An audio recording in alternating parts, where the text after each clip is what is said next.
Hey guys, Matthew, Freedom Contracting here, just showing you a little trick. So we've got a wobbly toilet here. That ain't gonna cut it. It happens. They do come loose from time to time, but it's actually pretty simple repair. You typically need a Phillips screwdriver. It looks like kind of a star. And then underneath here, you'll have one of two things. It could be even easier because you've got these tabs there that actually push against the side of the toilet. Right here,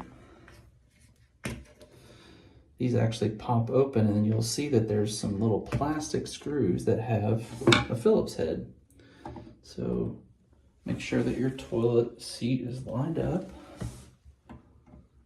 and then tighten. Righty-tighty, lefty-loosey, if you've never heard that before. So tighten both of these up because we have that wing nut on the bottom side and actually tightens, almost self-tightens. Sometimes the older toilets are gonna have nuts on the bottom. You're gonna have to grab some sort of a wrench, adjustable wrench typically, and work from both sides, from this top side and from the bottom side. So anyway, with that, we are done. See, nice and tight. Hope that was helpful.